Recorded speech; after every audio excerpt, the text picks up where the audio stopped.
Greetings and welcome to another edition of Montpelier Connection. I'm State Representative Mike Mrowicki from the Windham-4 District of Putney and Dummerston, and we are here in December 2025 getting ready for the 2026 session, and today's guest is Representative Zon Eastes from Guilford and Vernon. Correct, Windham-1. Windham-1. Well, thanks. Thanks for coming. Well, thank you. And taking the time. Yeah, look forward to talking. So you've just finished your first year? Yeah. How'd it go? Well, I will say that the prep work we're doing for year two feels completely different. I just feel like I certainly don't know everything, but I've gotten educated. And I mean, people told me that before when I went in, that, you know, expect to be learning a lot, expect to not know a lot, expect to really be, reading a lot. And all that is true, but in ways I didn't even anticipate. Yeah. So I feel like just the feeling of, you know, when somebody tells me something, I have a context to put it into now. Yeah. I sort of have a feel of someone told me about a bill, talking about a bill. I already have a sense of whether or not it's something I'm actually going to see or not, you know, on the House floor, that kind of thing. So yeah, it's good. Learning. Well, I'm guessing you have a better sense of the phrase now, drinking from a fire hose. Yes, exactly. Yeah. Exactly. Yeah. And it probably will be, maybe the issues this year are going to be so amazing that it will still feel just very similar in a certain way, but I will have a better, again, the context, a better feel for how to read and put things together. And my experience is that we have these ideas as we go into the session, and that every year I've been there, something comes up that practically no one thought of, whether it's a flood, a hurricane, an economic problem. So we'll see what happens, and that's why we have to be on our toes and be ready, even as we are cramming a year's worth of work into 5 months. It's amazing, isn't it? Yeah. But glad to be able to do it and serve the people here. Yeah, and you know, that's another thing I could speak about for just a second, is that I have really, I mean, again, I understood going in that one of my wishes and one of my tasks is to serve the folks of Vernon and Guilford, but I have a different feel for what that means after 1 year, and I'm sure it'll be, as you know, as I go on, I'll get that'll keep growing and changing. But I have much more of an understanding and a view towards really being of service to my constituents. Yeah. There's often the case where we get calls, and the reality is the person on the other end, or at the other end of the email, had nowhere else to go. And that's where we try and help and see what we can do. Yeah, you know, I heard one legislator say the other day that it's great that we have such a representative democracy, and it's working the way it does in Vermont, but it's also incredibly sad that sometimes the legislator is the person that they have to turn to get something taken care of, and that can be the case. And it's, you know, it just means there's still work to be done. Yeah, and glad to be part of that, though. Yeah. We do have our work cut out for us, and just starting locally, I will share that last year we had the head of the Green Mountain Care Board come into our committee, House Appropriations, and he said last year 2 years ago, he gave a report, and he said we have 9 of our 16 hospitals that are losing money, and he predicted in 5 years we'd start to see hospitals close in Vermont. And last year he said, I was wrong. He said, it's probably 1 year. Yeah. And now here we are in Brattleboro exactly. with a lot of pressure to keep that hospital open. And it's one of the things that I have committed to, that along with our delegation, is we're going to do everything we can to support them. There's a lot of good work that's happening there now to help get things back on track, and whatever we can do to support that, because I see hospitals as one of the basic foundational institutions of any community. And if we just can't have that. We can't think about closing these basic foundational institutions. Yeah, absolutely. Yeah. You know, I was really struck last week listening to the financial forecast, getting ready for budgeting, to learn that Vermonters spend for healthcare, that's healthcare and health insurance, spend, I think the number was $10.2 billion. Wow. That's more money than we spend for the entire state budget. It's remarkable. There's just a lot to dive into there and really start to get a handle on. And we have some of the highest, if not the highest, costs. And part of it is we're a small rural state. We don't have the economy of scale that larger states do, but it's still, the system's not working. Nobody's happy. Nobody's happy, yeah. Patients, doctors, even the insurance companies aren't happy. Yeah. Well, I was also startled to learn, they showed us another pie, that of the insurance costs, the percentage of those insurance costs that the Vermont legislature has control over and make a difference in is like 35%. It's really a very small part. So if we were to make a bunch of adjustments to health care or health insurance, even in that small world, it might not make that big a difference in the overall picture. Yeah. So we need to be part of a larger conversation about how healthcare is delivered in this country and how it's paid for. Yeah, we sure do. The system's not working, and not sure what Vermont can do, and I'm not counting on help from Washington right now, because we've been hearing for 8 years about the concept of a plan. But it does seem like in Washington there is some movement towards keeping the Affordable Care Act subsidies in place, at least at some level. You mean of just recent? Yeah. Yeah, and that would be big. And I think that shows that, what the Democrats did to highlight that issue has really brought it to bear. And especially as they highlighted, it's red states that are going to get hurt as bad as any. Yeah. If not worse. It's not worse, Because, hopefully we can continue that, but certainly our hospitals, healthcare is something we're going to be focusing on this year. Absolutely. See what we can do.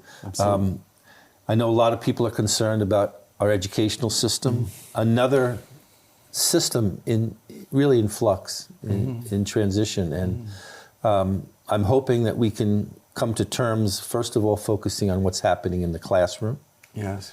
I know there's lots of concern about the cost and the projected increase in taxes, but we had something like that happen last year.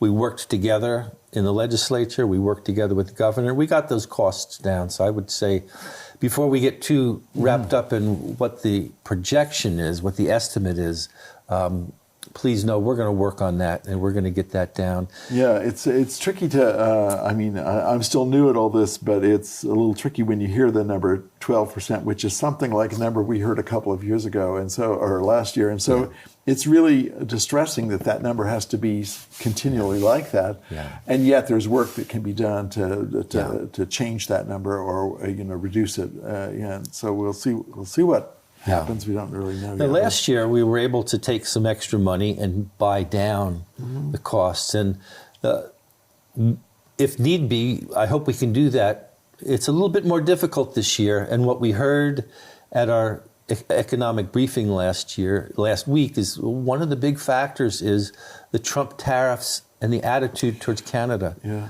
That is hurting us big time. The Canadians are not coming here. We're not getting that. The businesses are not getting that revenue, and our tax rolls are not getting that revenue. Right. And that's adding to what we may look and see as property tax increases. Not having that money to buy it down could make our property taxes higher. So there you go, Mr. President. More unintended consequences, or I think the economists called it an unforced error. An unforced error. Yeah, exactly. Yeah. Well, it's startling to learn that some of the provisions and the policies at the federal level are, I wouldn't say it was startling, it was disheartening to learn that those are really, really beginning to show up at our door now, and they're really starting to have an effect on the state. Yeah. Well, these tariffs are hurting us. There's an estimate, I think, from the Yale Budget Lab, which is something that was started a few years ago at Yale University to keep track of the U.S. economy, that this year tariffs are going to cost Americans an extra $1,800 in costs, the average American. That's right. That's a pretty big tax. Yeah. and it's all coming out of our pockets. Coming out of our pockets. Yeah, exactly. So yeah. again, let's move these tariffs out. It's hurting the economy. It's hurting individuals. So I just don't get it. But Yeah. we'll have to see where that goes. And in general, I think we're looking to try and see how we can keep our economy going. We have some good things happening. Unemployment's low in Vermont. There's a lot of jobs out there, but I'm inching over towards housing right now. Yes, exactly. So many meetings we go to, and people say, and then there's housing. Yeah.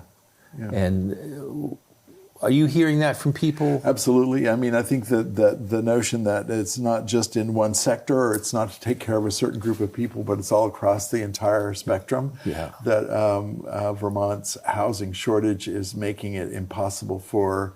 I just heard a story the other day of a school district that wasn't able to even, get some of the teachers that they need in their schools because there's not adequate housing available in that community, and so, it's another, and we are making it. We are making changes. We are making a difference. The Act 250 restatements, I guess. What do you call reform. that? Yeah, reform. Yeah, that's going to have an effect. We hope. But all these things take time, and I'm really intrigued with the talk around the notion of relaxing some of our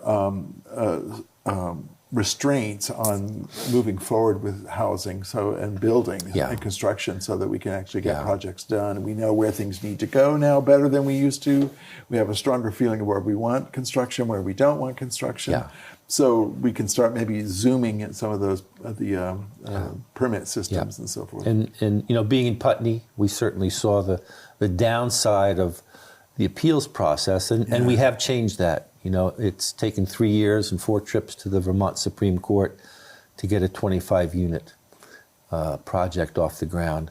And that probably wouldn't happen again because of the changes we made. The appeals are not going to be that easy. And I think it should be. I think, and this is not just in Vermont, it's across the country. And I think Ezra Klein points out in his book, Abundance, that this is across the country where the appeals process has really been used to shut down housing rather than just to slow it down or to amend it. Right. And this is the fix we're in across the country. I think it's amplified in Vermont because we're a small state. It's tough to. It's not as easy to build here. But you've got some. I just want to take a minute to salute the Windham-Windsor Housing Trust. You've got some wonderful housing in Guilford, absolutely, because of what they've done. Brattleboro does, Putney does. If it weren't for them, there would not be much affordable housing around here, and hopefully we can expand that too. Hopefully we can. I think there's a lot of talk of what's happening or not happening for the missing middle, for a lot of working families that are just above the income guidelines. And we need to work on that too. Yeah, sure. Yeah, I mean, in the sense that without proper housing stock all the way up and down the spectrum, then it means that certain affordability areas are clotted because of people not being able to get into the housing in another area. And I think it inhibits our economy too. Absolutely. That when employers can't find the workers, whether it's schools or hospitals too, it's really inhibitive on our economy, and we could do better. And that's, I think, one of those pieces that we're working on and starting to see some differences. So something to keep in mind. Yeah, I think that it's important to remember, or one thing I've learned this year and definitely want to hold in my mind, is that the housing by itself isn't just necessarily an answer. It's housing as it builds community, or housing as it's engaged with all these other aspects of things. It might seem like the silver bullet in some ways, or it might seem like the answer where we need to go. And at some level, I think the real way for me to think about it is, whatever you're considering, housing needs to be a component part of that, of whatever issue you're looking at. The intersectionality of it is broad. I will say one of the changes I've seen just locally in Putney is that I think we've really come together and understand we need housing, and there's a project that's happening now, the 25 units, and there's a group now that's come up that's trying to create a welcome committee. To be welcoming to the new people when they come in. So that's something that I'm not surprised at. You know, we really are a welcoming town, a welcoming committee, a welcoming area. So this is nice to see that it's coming about like that. That's great. And, nice. Guilford, neither Guilford nor Vernon have zoning. So that it makes the conversation just different. Yeah. And I'm aware of the fact that in Guilford, since that's where I live, that the Planning Commission is not interested in or looking at zoning, but they are exploring what are possibilities for how a community can think about these issues and how a community can address them without having it being tied up with local planning, local zoning issues. And it's interesting, very interesting conversation. Then when I go to Vernon, and without zoning, similar situation, but it's quite a different conversation that the communities are having. So that's fascinating. Do you have a sense that there's a recognition that we do need housing? I think people understand that there's not enough housing, but one of the problems I think we deal with a lot in Vermont is what they call the NIMBY issue. That not here. There's housing needs, but not here. And I'm not saying that's what Guilford or Vernon is about, but those voices are there. And I think that what we need to. And I'm not even saying that we need to be allowing housing at every turn. I think a community needs to make those decisions. And if a community is managing those decisions, then that's how it's going to come out the best. If you don't think about those things, other things will happen, and these problems will arise. And we're starting to see it in terms of having a hard time finding employees, but also skilled employees, doctors, dentists, teachers, tradespeople. I get calls from people saying, I need a plumber. The pipes are frozen. They told me 2 weeks. And, and the people who are out there are just working straight out. It's just that we don't have enough. So, well, I sort of keep track just by looking at like a Front Porch Forum posts or Facebook, community posts. And you can see that there's a lot of interest in a lot of need out there. Now, one of the things we're going to have to deal with this year is transportation, and specifically, we're up against the wall in that the money we bring in to maintain our roads and bridges is no longer enough to keep up. So what do we do? I mean, here's a question I want to put to viewers out there. What do we do? We need to find, if we want to maintain our roads and bridges and maybe even expand what we have, and part of it is we're driving less, so those fuel taxes are not bringing in as much. Right now, the sale of cars is down, not just cars, but all vehicles, so the sales and use tax is not there. So it's quite the conundrum about, so what do we do? We need to upkeep our roads and bridges, and we don't have enough money. Where do we create new funding streams?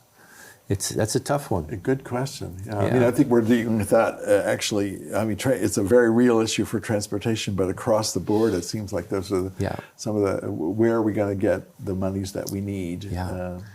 And I had this conversation, the chair of the House Transportation Committee is a Republican, not somebody who's keen on raising taxes, and maybe not that any of us are, but some of us see a necessity more easily. And he's at that point where he's saying, we got to find some revenue.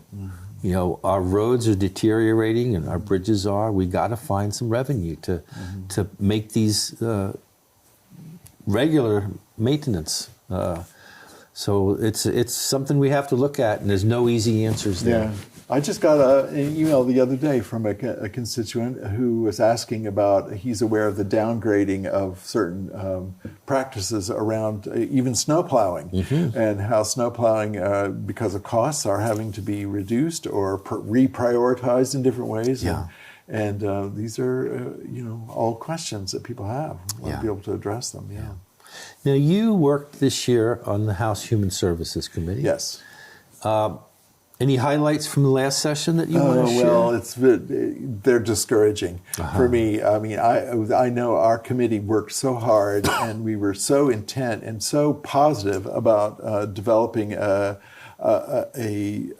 different framework for dealing with homelessness here in the state, and sort of engaging in a community-based model that would have hopefully been able to really deal with homelessness issues in the parts of the state where they're most intense in those communities. Again, it was my first time. I was new, but I was really heartened by the process. I was really heartened by the witnesses that came in and the stories that people told and the ways in which this could all probably work. And the bill passed the House and the Senate, and then it was vetoed by the governor. And that he vetoed, I think, this year, of actual bills that would have moved out. He vetoed 3 bills, this being the major one. The other 2 were not so important. So what that does, in my understanding of this, is it puts the onus of no longer is the legislature part of this discussion by that veto. And so it's now the administration's responsibility to deal with homelessness. And I was when I was up in Vermont, up in Montpelier the other day, I stayed overnight, and I stayed there with a person who owns a home in Montpelier, who's very involved with the homelessness issue in her community in Montpelier. It's going to be very cold that night, and she told me there's no place in Montpelier where people could go and stay because there's just no provision for it whatsoever. So the system's not working, and letting it at this moment now rest entirely with the governor's administration to provide what needs to be taken care of. It seems like it's not working completely, and I'm sorry that we weren't able to continue the conversation about how to provide for homelessness. But I've learned a lot, a huge amount this year, this past year, because I'm a good Vermonter. I know that Vermont works hard to take care of its citizens, but I don't know. I didn't know too much about it. I wouldn't have been able to speak about any of it in any detail. But after this year, I've learned a lot more about how we're doing things, and I know there's some really interesting projects coming forward for this next year. And it was a learning experience for me being on human services, and I worked in the field, but I didn't realize how broad the field of human services really is in Vermont. And to our credit, I think we do a lot. Certainly we could do more, but it's the largest agency in state government, and I think Vermonters can feel proud. And as an indicator, we had one of our staff lawyers who grew up in the Deep South and had a brother who was developmentally disabled. And after seeing what Vermont provided compared to where they were, she moved her brother up to Vermont. Oh, wow. Yeah. How long were you on the Human Services Committee? 10 years. Wow. Yeah. Impressive. So I really can't even speak at all with any authority. Well, no. And it just kept growing. Our knowledge base. And we dealt with some pretty big issues at the time. Things like reforming temporary aid to needy families, how we help with food assistance and things like death with dignity. So the human experience is broad and keeps broadening. Yeah, And Vermont does an amazing job. Yeah. For as small as it is, I think it does an amazing job with the resources that we have at sort of at trying to put its arms around all these people and take care of them. And I'm really heartened and inspired by all of that work. Look forward to this next year. Do you have any bills that you're looking to? Well, I have one. Part of? My first time ever that I'm going to be doing it. I've submitted it to the Legislative Council, and it's in response to constituent request. And I've discovered that there are other legislators around the state that have heard the same story. So it's not really a big deal, but there's new law or new policy, I guess, that came out around posting of land and about dates and timings of all of that kind of thing. And there are some confusions in the community. And so I'm going to be introducing a bill that will hopefully just simplify some of that information and make it more direct and simpler for people to just process. So, who knows? We'll see where it goes. But, well, how about you? I'm certainly aware of that. I think we've all heard from people who have been challenged by the new posting laws. And I think it showed that they probably could have done a little more process. But this is how it works. As has been said, we write our laws in paper, not in stone.